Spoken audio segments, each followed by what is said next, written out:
How's it going, everybody? If you will, for me, please like, comment, subscribe to the channel.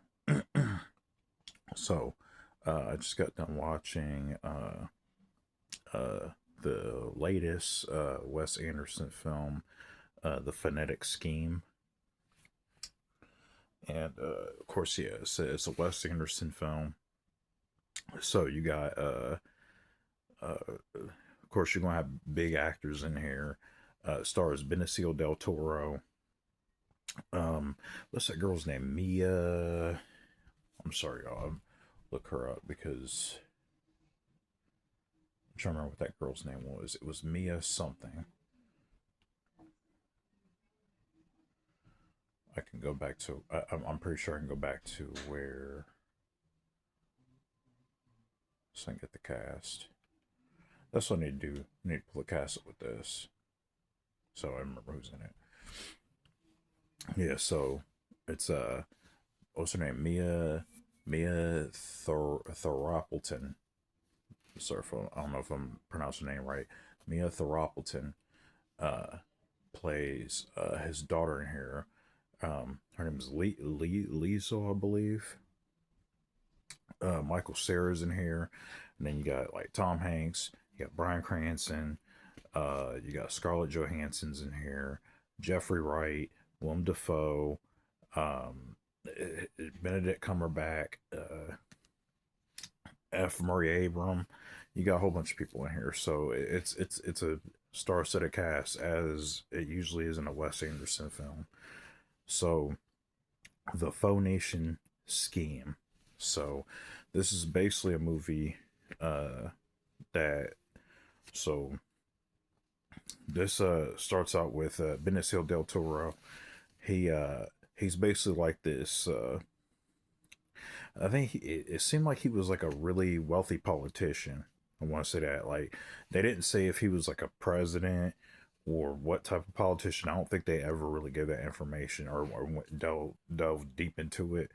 But he's basically like a wealthy politician, and he says he has nine sons, and he has a daughter, and his daughter's played by Mia Three Appleton, and who's she's become a nun. She's basically devoted her life to God. She's basically a nun. And this basically is pretty much about him giving his inheritance to her. He's basically putting her.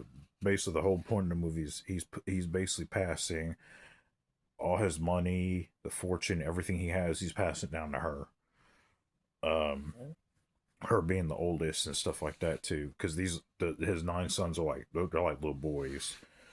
So he's passing basically all his fortune and fame and everything, or not fame, but all the fortune and stuff like that. He's passing it down to her. Um, and as they go along, uh, she learns about her family. There's this whole thing with her wanting to know how her mother died. Is a recurring theme throughout the movie. And while this is all happening, there's people out there who aren't really happy with Benicio del Toro's policies. So there's assassins trying to kill him. There's all these other people that are just out to kill him, basically. Uh, so, and that's where it kind of starts. It's a series of events that happens throughout the entire movie. So I will say one thing about this movie. Uh, I remember, I think it was a couple years ago. I reviewed, I because this is on my second Wes Anderson film that I've seen. The one I saw, I actually reviewed it. It was Asteroid City. Uh, and it was the same thing. It was a huge star-studded cast. Actually, some of the people that are in this movie was in Astro City or Asteroid City. I keep saying Astro City, Asteroid City. Sorry. Uh, and the the thing. So this is my thing with this movie. If if you've seen a Wes Anderson film, you know what you're going to kind of get yourself into. Uh, Wes Anderson has a really weird style. Okay, and I actually kind of like it. It's I like weird movies, so I actually liked Asteroid City. I think I actually gave that a pretty good review too. So like the thing with Asteroid City, or thing with sorry the Phoenician Scheme, and if you want to throw Asteroid City in there, sure, why not? Is it he has this really weird, quirky style where everything's colorful. Um, there's a lot of dark humor in here. Uh, it's a recurring theme with a grenade. He literally goes into like all these different like world leaders that he's trying to make like negotiations with and stuff like that. He calls it bridging the gap. He wants them to bridge the gap, basically give them basically basically like trying to do these deals with them and stuff like that. And every time he walks into him, he offers him a hand grenade. So and them hand grenades look kind of sick too. I was like, those some nicely designed hand grenades, you know. And then even the one Benedict Cumberbatch pulled out too, I was like, that's his was different. I was like, okay. Uh, it's it's like recurrent themes like that, and there's a lot of that in here too. So it does like there's a lot of comedy in here. Uh, it is. I guess you could say it's like an adventure movie more than anything because it's like they're going from place to place and they're just engaging in these adventures so he can basically pass all the stuff on to his daughter in case something happens to him because again there's people trying to kill him in this movie, his assassination attempt.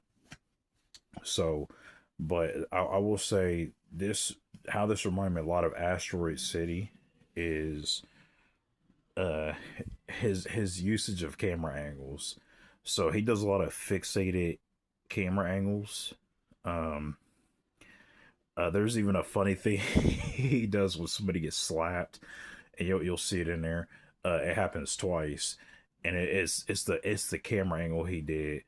Um, so it's the things he does with like fixated camera angles, camera pans, uh, and then like there'll be a character that will walk off on uh that walk this way on the side of the screen, but they'll come up on this side of the screen, which I thought was kind of cool.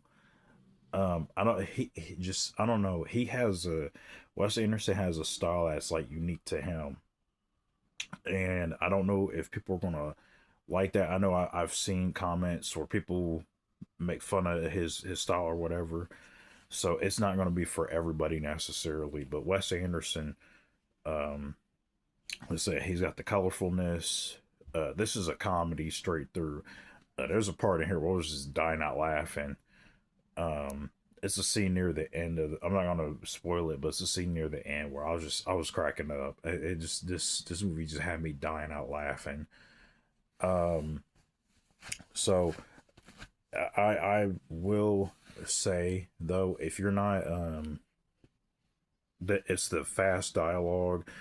Um, you get the fast deadpan dialogue, just like you get with Wes Anderson, um, where everybody talks really deadpan the delivery, which I don't know I really like that. Um, especially when Richard Iota I don't know if I could never pronounce that dude's name. When Richard Iota came into the thing, I was like, I haven't seen this dude in a very long time. I don't know if I just haven't watched anything that he's ever acted in, or he just disappeared for a while. But I was like, man, I haven't seen him uh, since that movie, that comedy, The Watch, with him and Vince Vaughn. But yeah, other than that, this is good. Scarlett Johansson is gonna hear uh, she did a really good Russian accent too. Because I was listening, I was like, because I know um, when she played Black Widow in Marvel, she didn't have a she was Russian, but she didn't have a Russian accent, and then she has a Russian accent in here, and I was like, because I couldn't really detect it at first. I was like, oh, she's actually got a pretty good Russian accent. She worked on her Russian accent. Um, Whereas Benedict Cumberbatch, when he comes in, he's talking his actual accent. So, no, I thought that was kind of cool. Because these are like, I guess in a way, these are like, it's Phoenician. So, like, it has to do with like Semitic, sort of like a Jewish, um, sort of, sort of ordeal or whatever with their whole family tree and stuff like that.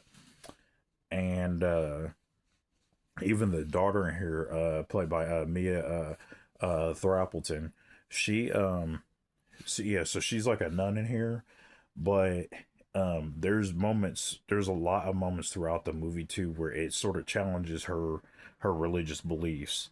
And I actually did like that. She was kind of it was like she was going back and forth between uh her religion and um like I guess her morals or whatever. So that was kind of cool. Um, so that's what I will say about this movie. If you're not if you watch this, if you watch a Wes Anderson movie and you go like, nah, this is too quirky and it's too weird. I don't like this.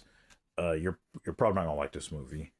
Uh, Probably won't even like Asteroid City, but like I personally I do like these types of movies that are just kind of weird. Like I say, I liked Asteroid City, and I actually like Phoenician Scheme. I was actually laughing.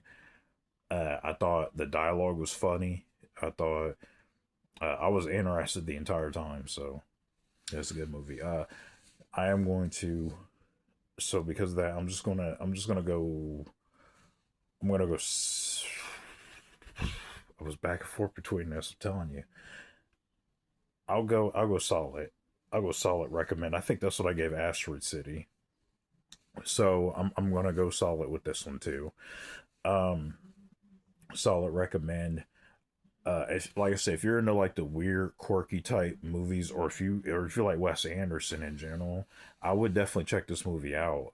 Like I said, it's a really interesting film. Uh, it's it's Wes Anderson, you know. So definitely check it out. Again, that's my review for the Phoenician Scheme. Uh, Solid recommend on that one. Um, it's on Amazon Prime if you want to check it out. And yeah, go to Amazon Prime, and I'll see you next review. Peace.